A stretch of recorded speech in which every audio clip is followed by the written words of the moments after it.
إن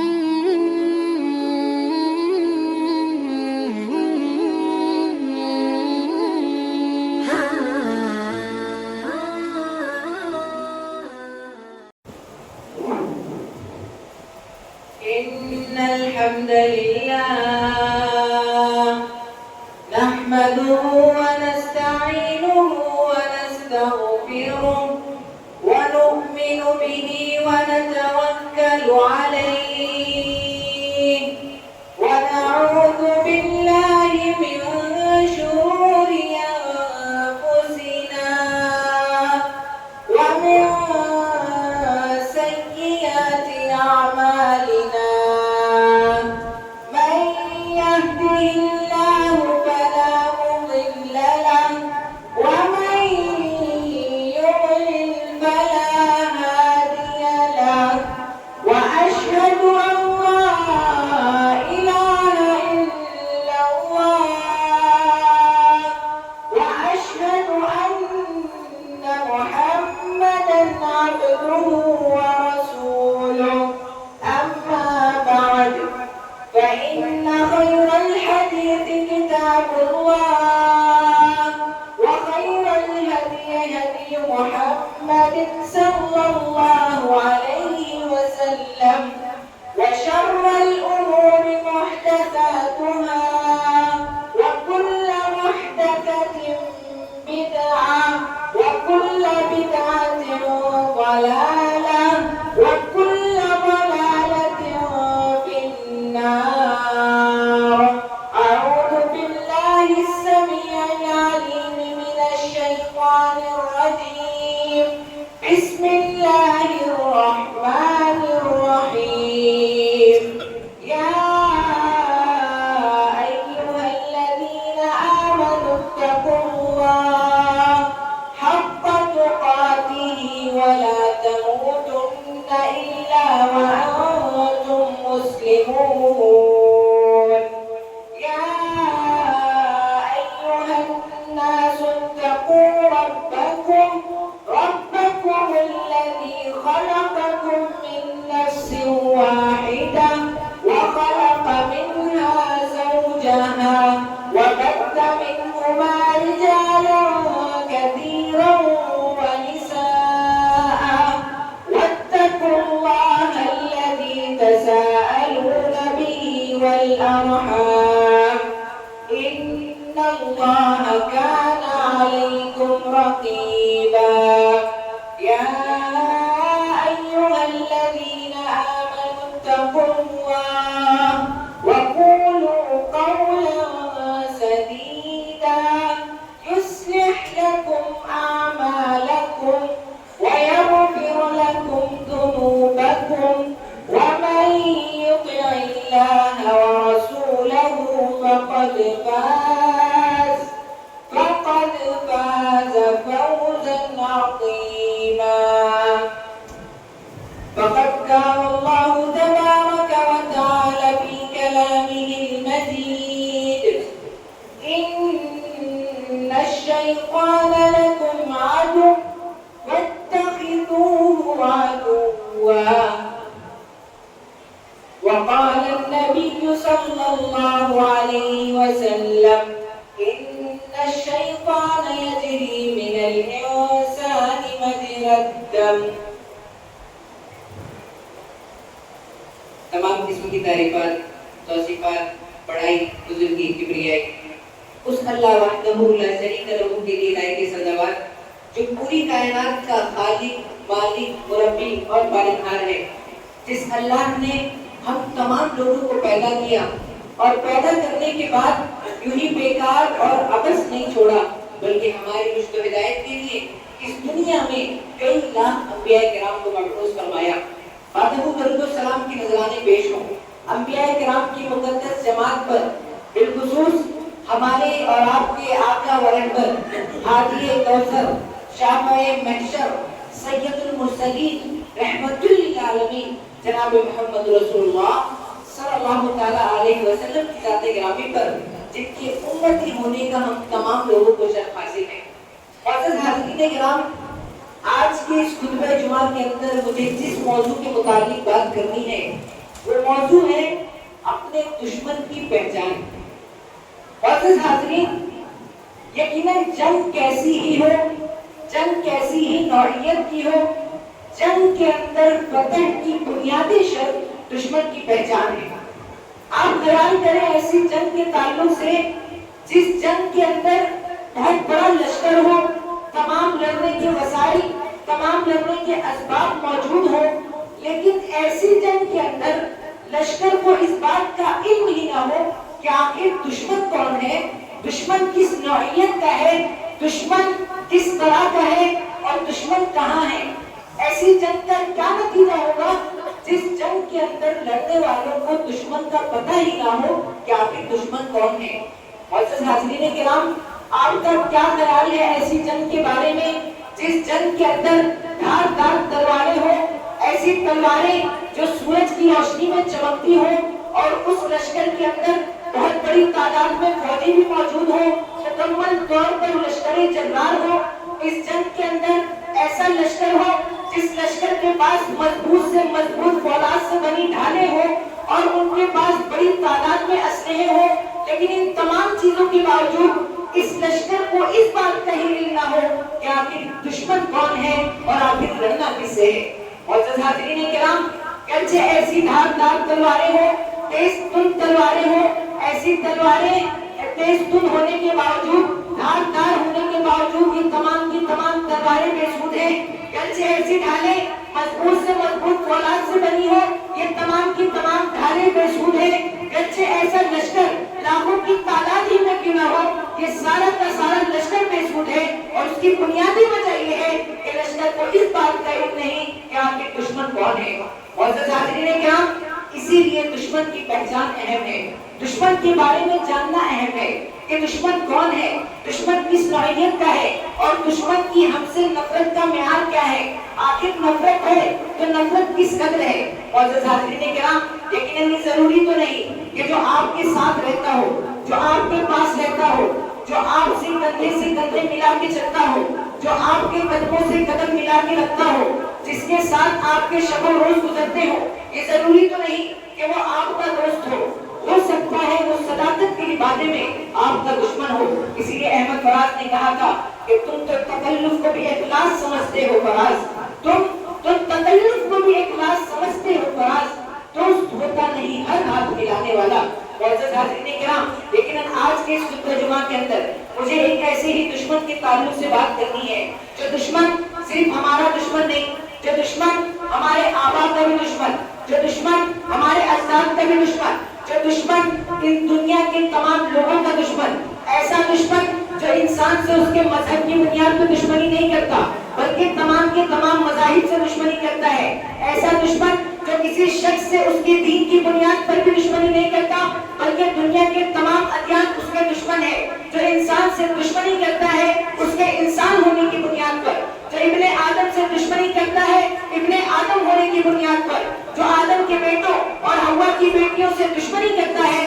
آدم کے بیٹے اور حوا کی بیٹیاں ہونے کی بنیاد پر۔ معزز حاضرین کرام، لیکن اللہ رب العزت نے جب حضرت آدم علیہ السلام کو بنایا، تمام کی تمام فرشتوں کو حکم دیا کہ آدم علیہ السلام کو سجدہ کرو۔ تمام کی تمام فرشتوں نے اللہ کا حکم مانتے ہوئے حضرت آدم علیہ السلام کو سجدہ کیا، مگر وہاں ایک مخلوق اللہ کی ایسی بھی تھی، ایک شخص ایسا بھی تھا جو اپنے کبر میں، اپنے گھمنڈ میں اللہ رب العزت کے اس حکم کو نہ مانا اور اللہ کے اس حکم کا انکار کر بیٹھا، اور اللہ رب العزت نے اسے جنت سے نکال دیا اور اسے جنت کے لیے ہمیشہ نکال دیا گیا، اور قیامت کے دن تک اس کے اوپر لعنت کر دی گئی، اور اس دن سے اس نے ہم سے دشمنی لے لی اور ہمارا دشمن بیٹھ بیٹھا۔ معزز حاضرین کرام، لیکن میری مراد شیطان ملعون ہے، میری مراد ابلیس مردود ہے، جس کا تذکرہ اللہ نے قرآن میں نہ جانے کتنی بار کیا۔ اللہ رب العزت نے اس شیطان کا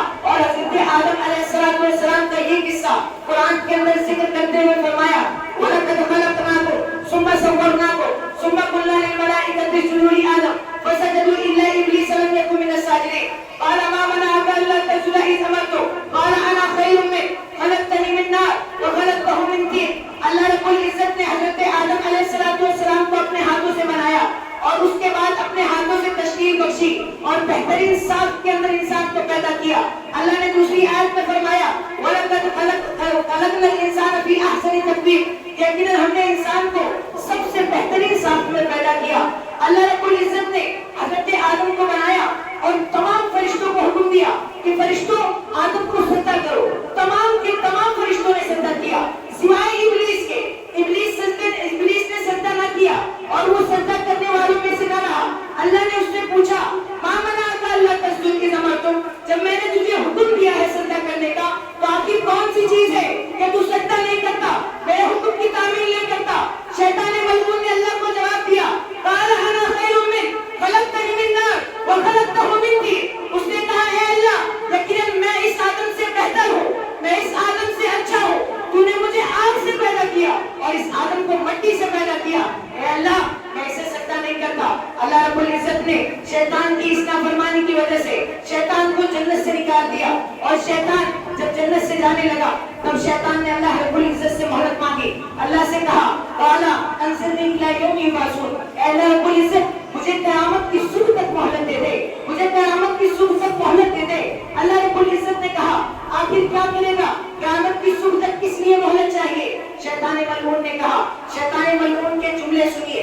اور ہماری اور اس شیطان کی دشمنی کا معیار دیکھیں کہ آخر شیطان اپنی دشمنی کے اندر کتنا کھڑا ہے اور اس کے ذہن کے اندر ہمارے تعلق سے کیسے منصوبے ہیں. شیطان نے کھڑے دربار میں اللہ رب العزت کے سامنے اس بات کا اقرار کیا اور اپنے منصوبے گنائے. کہا قَالَ فَبِمَا أَغْوَيْتَنِي لَأَقْعُدَنَّ لَهُمْ صِرَاطَكَ الْمُسْتَقِيمَ, اے اللہ رب العزت تیری عزت کی قسم میں تیرے ان بندوں کی سیدھی راہوں میں بیٹھ جاؤں گا, اور ہر وہ راہ جو ان بندوں کو تجھ تک لے کے جائے, ہر وہ راہ, ہر وہ راستہ جو انہیں تجھ تک پہنچائے, ان تمام راستوں پر میں بیٹھ جاؤں گا اور ان بندوں کو تیری سیدھی راہوں سے گمراہ کروں گا. ان تمام بندوں کو تیری نافرمانیوں پر لگاؤں گا, ان تیرے بندوں کو اور اس آدم کی اولادوں کو تیرا نافرمان بناؤں گا. اور اس کے بعد مزید کہا ثُمَّ لَآتِيَنَّهُم مِّن بَيْنِ أَيْدِيهِمْ وَمِن خَلْفِهِمْ وَعَنْ أَيْمَانِهِمْ وَعَنْ شَمَائِلِهِمْ ثُمَّ وَلَا تَجِدُ أَكْثَرَهُمْ شَاكِرِينَ.